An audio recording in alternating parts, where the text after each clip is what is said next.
आज हम पढ़ेंगे न्यूक्लियोफिलिक सब्स्टिट्यूशन यूनिमॉलिक्यूलर रिएक्शन यानी SN1 रिएक्शन हम जिसे कहते हैं।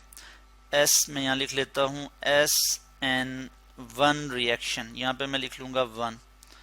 SN1 रिएक्शन जो है जिसको हम कहते हैं न्यूक्लियोफिलिक सब्स्टिट्यूशन यूनिमॉलिक्यूलर रिएक्शन, इसमें जो रेट डिटरमाइनिंग स्टेप है, जो रेट डिटरमाइनिंग स्टेप है वो उसमें सिर्फ एक ही मॉलिक्यूल जो है वो टेक पार्ट करता है, तो इसलिए हम कहते हैं यूनिमॉलिक्यूलर रिएक्शन।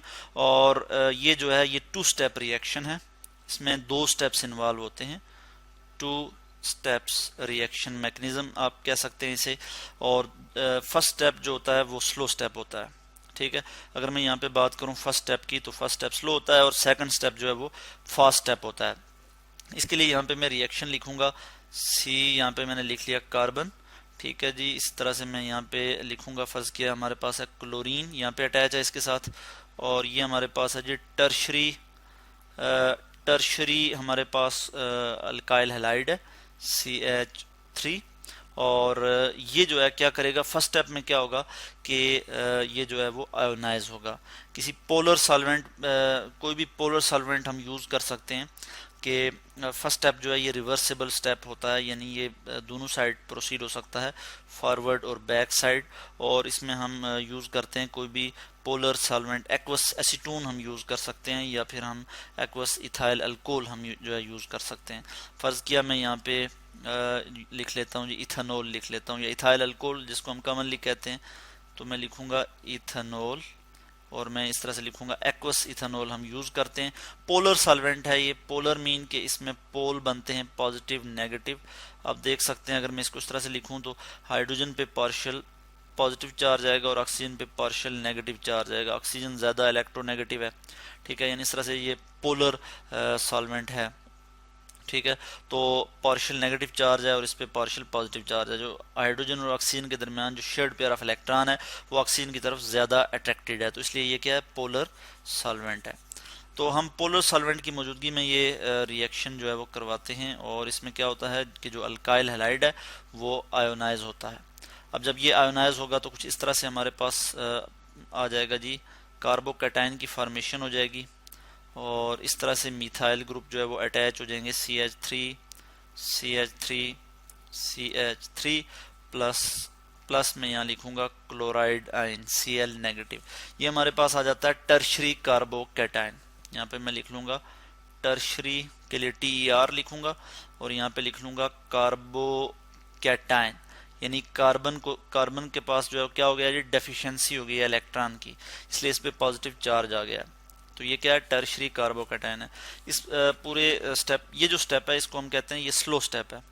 ये कौन सा स्टेप है जी, स्लो स्टेप है, और ये स्लोली होता है। ये जो आयोनाइज होता है यानी टर्शरी अल्काइल हैलाइड जो है, या ये जो है क्या होता है जी, ये स्लोली जो है वो आयोनाइज होता है, और टर्शरी कार्बोकैटायन की फॉर्मेशन होती है। टर्शरी कार्बोकैटायन एक इंटरमीडिएट है। इंटरमीडिएट आपको पता है केमिस्ट्री में काफ़ी हम यूज़ करते हैं, ऑर्गेनिक केमिस्ट्री में, कि जो रिएक्शन में जो इंटरमीडिएट स्टेप आता है, जो इंटरमीडिएट प्रोडक्ट आप कह सकते हैं, उसको हम कहते हैं वो इंटरमीडिएट। अब अभी ये कंप्लीट प्रोडक्ट नहीं बनी है, ये रिएक्टेंट और फिर प्रोडक्ट के दरमियान की जो चीज़ है यानी वो इंटरमीडिएट कहलाती है। तो सेकंड स्टेप में क्या होगा कि ये जो हमारा इंटरमीडिएट है यानी टर्शरी कार्बोकैटायन, इस पे फौरी जो है न्यूक्लियोफाइल अटैक करेगा। इस पे क्या करेगा जी, न्यूक्लियोफाइल अटैक करेगा। तो मैं यहाँ पे लिख लूँगा प्लस, यहाँ पे लिखूँगा न्यूक्लियोफाइल प्लस OH को हम यहाँ पे एज अ न्यूक्लियोफाइल के तौर पे लेंगे कि कोई भी न्यूक्लियोफाइल इस पे अटैक कर सकता है, चूंकि कार्बन डेफिशिएंट है, इलेक्ट्रॉन डेफिशिएंट है, तो न्यूक्लियोफाइल फौरी जो है इस पे अटैक करेगा। अच्छा, न्यूक्लियोफाइल बोथ साइड से अटैक कर सकता है, एक फ्रंट साइड से भी अटैक कर सकता है और बैक साइड से भी जो है वो अटैक कर सकता है, ठीक है। अब हम इसको हम थोड़ा डिटेल में देखेंगे, वो बाद में हम देखेंगे। फिलहाल हम यहाँ पे जस्ट ये देख लेते हैं कि सेकंड जो स्टेप होता है उसमें क्या होता है कि जब न्यूक्लियोफाइल अटैक करता है तो क्या होता है, ये फास्ट अटैक करता है, जल्दी से जो है वो अटैक करता है। तो सेकंड स्टेप जो है वो फास्ट स्टेप होगा। फर्स्ट स्टेप स्लो स्टेप है, तो वो रेट डिटरमाइनिंग स्टेप है कि वो चूंकि स्लोली प्रोसीड होता है तो हम उससे रिएक्शन का रेट फाइंड कर सकते हैं, रिएक्शन की स्पीड फाइंड कर सकते हैं। तो नेक्स्ट स्टेप में हमारे पास कुछ इस तरह से प्रोडक्ट आ जाएगी। मैं यहाँ लिख लूँगा OH, ठीक है, और यहाँ पे हमारे पास प्रोडक्ट क्या आ जाएगी जी, हमारे पास अल्कोहल बन जाएगी इस केस में। और ये हमारे पास आ गया जी टर्शरी अल्कोहल आ गई है। तो इसको हम कहते हैं कि ये न्यूक्लियोफिलिक सब्स्टिट्यूशन रिएक्शन है।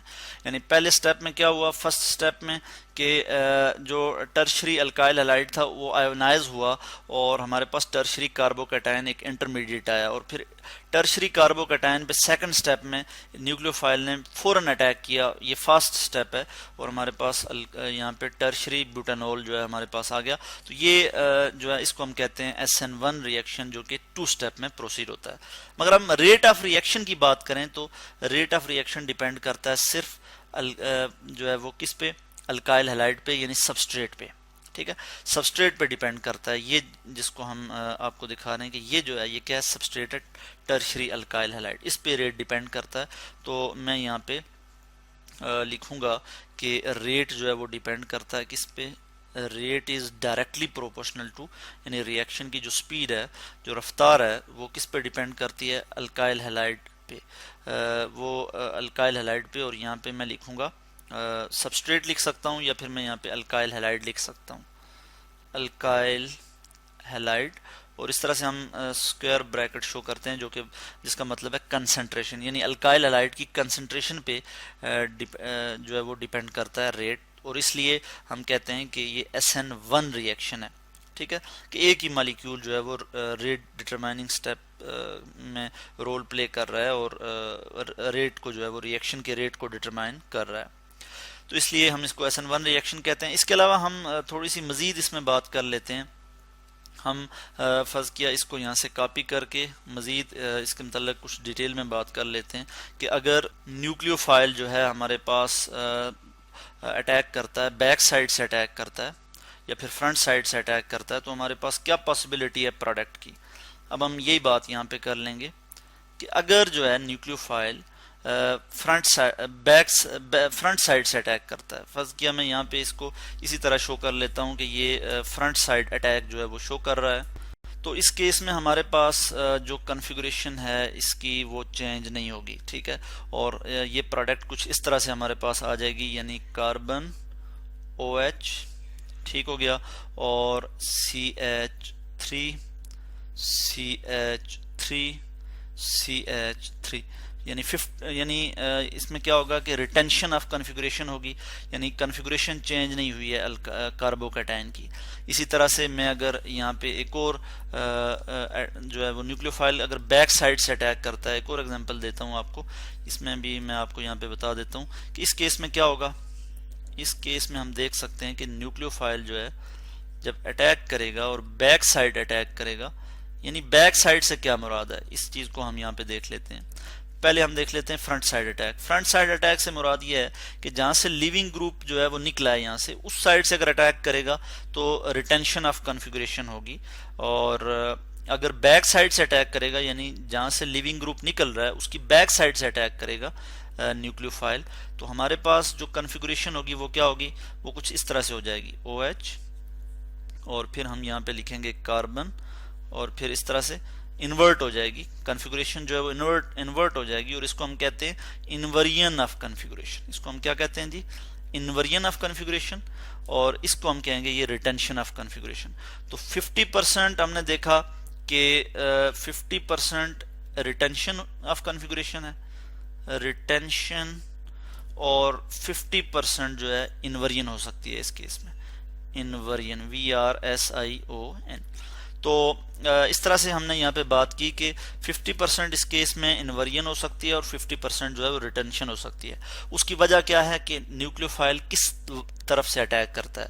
अगर न्यूक्लियोफाइल उसी साइड से अटैक करता है, यानी फ्रंट साइड अटैक करता है कि जहाँ से लिविंग ग्रुप निकला है, तो रिटेंशन ऑफ 50% जो है वो रिटेंशन ऑफ कॉन्फ़िगरेशन होगी, या फिर हम कहते हैं कि जो प्रोडक्ट आएगी वो रिटेंशन ऑफ कॉन्फ़िगरेशन से आएगी कि कार्बोकैटायन की कॉन्फ़िगरेशन चेंज नहीं होगी।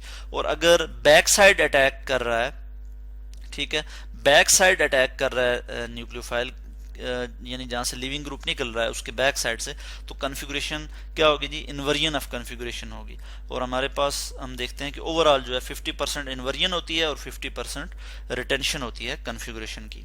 ठीक है, तो इस तरह से हमने बात की SN1 रिएक्शन की। और इसमें हम ये भी देखते हैं कि जो SN1 रिएक्शन है ये टर्शरी अल्काइल हैलाइड जो है वो ऑलवेज गिव SN1 रिएक्शन।